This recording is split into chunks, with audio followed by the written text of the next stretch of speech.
Hello, वर्षा रेसिपीजमध्ये तुमचं मनापासून स्वागत करते। आज आपण साबुदाणा वडा बघणार आहोत आणि तो पण इतका क्रंची आणि अगदी चटणीसोबत।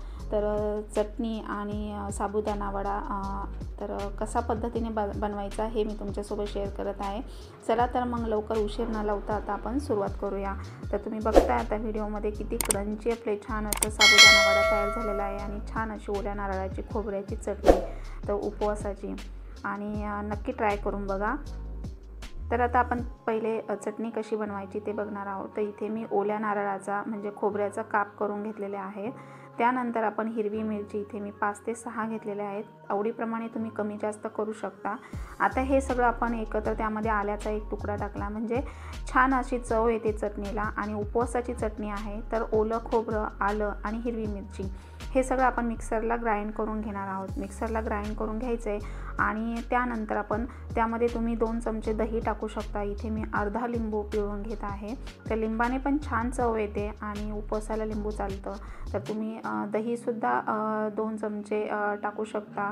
लिंबू स्किप करू शकता किंवा तुमच्या आवडीप्रमाणे तुम्ही आंबट घालू शकता। आता यामध्ये मी थोडीशी साखर टाकली आणि हे आता मिक्सरला मी ग्राइंड केलं। त्यामध्ये चवीनुसार मीठ टाकलेलं आहे आणि आपण आता हे एका भांड्यामध्ये ट्रान्सफर केलेलं आहे। तर आता हे ट्रान्सफर करून घ्यायचं आणि त्यानंतर आपण त्यावर तडका देणार आहोत। तर तडक्यासाठी इथे मी तेल गरम करायला ठेवलं। तेलामध्ये आपण फक्त जिरं टाकायचं। जिरं हे उपवासाला चालतं, तुमच्याकडे जर चालत नसेल तर तुम्ही स्किप करू शकता। तर आता इथे मी बेडगी मिरची 2 ते 3 टाकलेल्या आहेत आणि तडका हा आपल्याला छान असा तडका द्यायचा आहे म्हणजे चटणीला चव खूप छान भन्नाट चव लागते। आणि अगदी हॉटेलमध्ये सुद्धा अशी चटणी भेटत नाही। आपण बऱ्याचदा बघतो की हॉटेलमध्ये साबुदाणा वडा खातो तर साबुदाणा वडा कच्चा वगैरे राहतो आणि चटणीसुद्धा कच्च्या शेंगदाण्याची काही ठिकाणी दिली जाते, अशी खोबऱ्याची सुद्धा नसते। म्हणजे मी माझ्या अनुभवावरून सांगते, त्यामुळे आपण घरी केलेलं कधीही चांगलं। तर आता इथे मी असा तडका दिलेला आहे चटणीला आणि हे असं चटणी त्याच्यामध्ये थोडी टाकून पुन्हा हे करायचं। तर आता ही मिक्स करून घेतलेलं आहे मी। आता आपली चटणी तयार झालेली आहे। आता ही उपवासाची चटणी केली, यामध्ये तुम्ही शेंगदाणेही ॲड करू शकता। शेंगदाणे, खोबरं मिक्ससुद्धा टाकू शकता, आवडीप्रमाणे करू शकता। तर इथे आपली चटणी छान अशी झालेली आहे। तडका मस्त बसलेला आहे बघा आणि कलर पण खूप छान आला आहे। आता आपण कुकर थंड झाला की नाही बघूया। तर कुकर थंड झाला आहे, त्यामधील आता हे बटाटे आपण काढून घ्यायचे आणि त्याची साल काढून घेतली। आता मी साल काढून घेतल्यानंतर बटाटे आपल्याला स्मॅश करायचे आहेत। तर साबुदाणा वडा करताना साबुदाणे हे 7 ते 8 तासांसाठी भिजायला ठेवायचे आहेत। तर मी आता इथे रात्रीचे भिजत घातले होते। आता हे सकाळी मी साबुदाणा वडा करत आहे। तर तुम्ही 7 ते 8 तासांसाठी साबुदाणा चांगला भिजवून घ्यायचा आहे। आता हे बटाटे मी साल काढले आणि स्मॅश करून घेते। तर आपण हातानेच करूया म्हणजे चांगले बारीक होतात। तुम्ही स्मॅशरने सुद्धा असं करू शकता।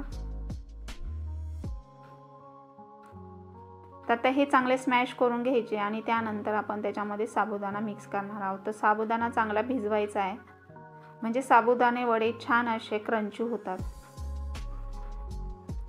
तर आता हे बटाटे स्मॅश करून झाले आणि त्यामध्ये आता आपण साबुदाणा मिक्स करणार आहोत।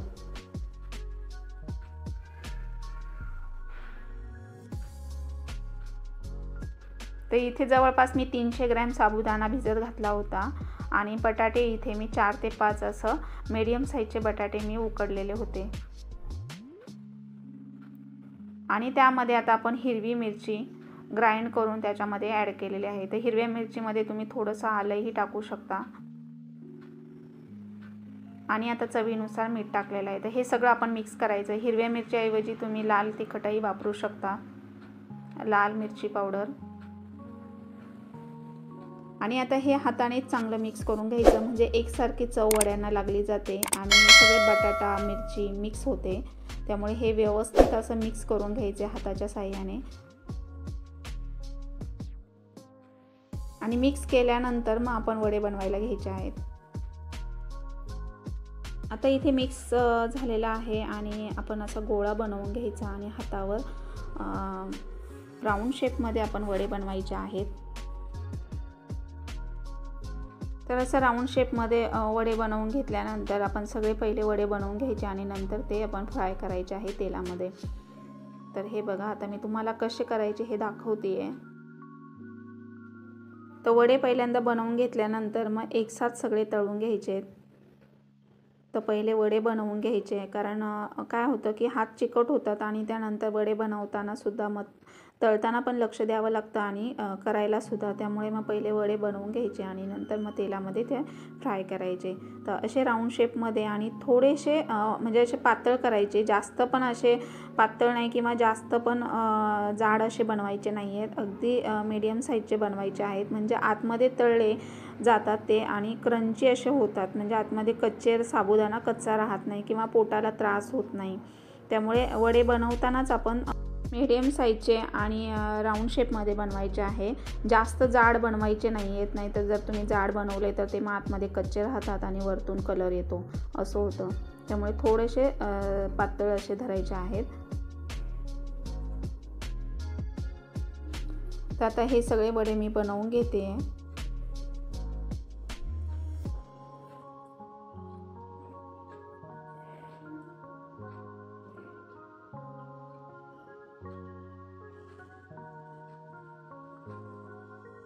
तर आता तुम्ही बघताय की वडे आपले बनवून झालेले आहेत सगळे आणि आता आपण फ्राय करायला घेणार आहोत। तर आता इथे मी सगळे वडे बनवून घेतलेले आहेत आणि हे जवळजवळ 4 ते 5 लोकांना सहज पुरतील। तर आता इथे मी तेल कढईमध्ये गरम करायला घेतलेलं आहे आणि आपण इथे तेल गरम झाल्यानंतरच त्यामध्ये वडे सोडायचे आहेत आणि तुम्ही एका वेळेला 4 ते 5 वडे, जर मोठी कढई असेल तर 4 ते 5 वडे सोडू शकता तेलामध्ये, नाही तर मग 3 ते 4 वडे तळून घ्यायचे आहेत आणि अगदी नॉर्मल गॅस ठेवायचा आहे, जास्त पण असा हाय फ्लेमवर तळायचे नाही आहेत। तर आता तेल चांगलं गरम झालेलं आहे आणि त्यामध्ये आता मी वडे सोडून घेते आहे। तर गॅस थोडासा मी वाढवलेला आहे। आता इथे मी 4 वडे सोडते आणि तेच असे खरपूस असे आपल्याला सोनेरी रंगावर भाजून घ्यायचे आहेत। कुठल्याही प्रकारची घाई करायची नाही आहे।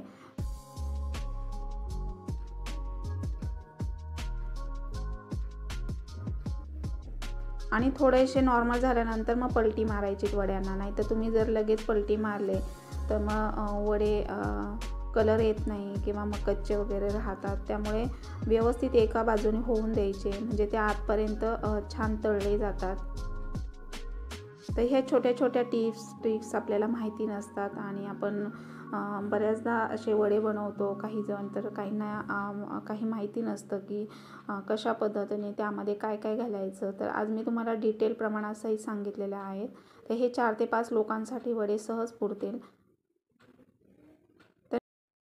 तर आता इथे वडे बघा छान मी तळून देते आणि अगदी नॉर्मल गॅस ठेवलेला आहे। तर एकदा पलटी मारलेत आणि त्यानंतर मग पुन्हा आपल्याला खालची बाजू व्यवस्थित तळून घ्यायची आहे आणि कधीतरी असं आगळं वेगळं बरं वाटतं खायला। तर तेलही शोषलं जात नाही वड्यांमध्ये आणि अगदी म्हणजे तेलकट असे होत नाहीत। त्यामुळे व्यवस्थित असं परफेक्ट प्रमाण असलं ना की वडेही चांगले होतात। तर इथे मी 4 ते 5 असे मीडियम साईजचे बटाटे घेतले, 300 ग्रॅम मी साबुदाणा भिजायला घातला होता। तर त्यामध्ये 5 ते 6 लोकांसाठी सहज हे वडे पुरतात। तर आता इथे तुम्ही बघू शकता, हे बघा व्यवस्थित असे मी तळून घेते आणि कलर पण खूप छान यायला लागलेला आहे। असे ब्राऊन सोनेरी कलरचे होईपर्यंत तळायचे, म्हणजे जे खायला क्रंची लागतात आणि टेस्टी अशा आतून रुचकर लागतात। तर आता बघा वडे छान तळलेले आहेत। तर आता मी हे साईडला करून त्याचं तेल पूर्णपणे आपल्याला निथळून द्यायचं आहे, म्हणजे जास्त तेलकट असे होत नाहीत।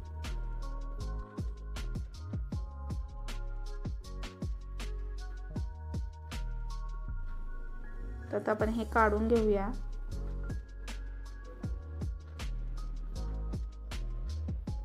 असा पूर्ण सोनेरी कलर आला पाहिजे वड्यांना, नाहीतर मग वडे आतमध्ये कच्चे राहतात तुम्ही जर लवकर काढले तर। आणि तेल पूर्णपणे निथळून द्यायचे साईडला घेऊन। तर आता आपल्या वड्यांना बघा किती छान कलर आलेला आहे आणि क्रंची असे दिसत आहेत। तर हे बघा, तर असे 4-4 करून आपण तळून घ्यायचे आहेत। तर इथे आता आपले वडे तयार झालेले आहेत आणि अगदी क्रंची आणि खरपूस झालेले आहेत. तर नक्की ट्राय करून बघा आणि चटणीसोबत सर्व करा. तर मी तुम्हाला डिटेलमध्ये सांगितलेले आहेत आणि कसे झाले कमेंट बॉक्समध्ये नक्की सांगा. चॅनलवर जर नवीन असाल तर लाईक करा, सबस्क्राईब करा, व्हिडिओ आवडला जास्तीत जास्त शेअर करा. साबुदाणा वडा म्हटला तर सगळ्यांच्याच आवडीचा.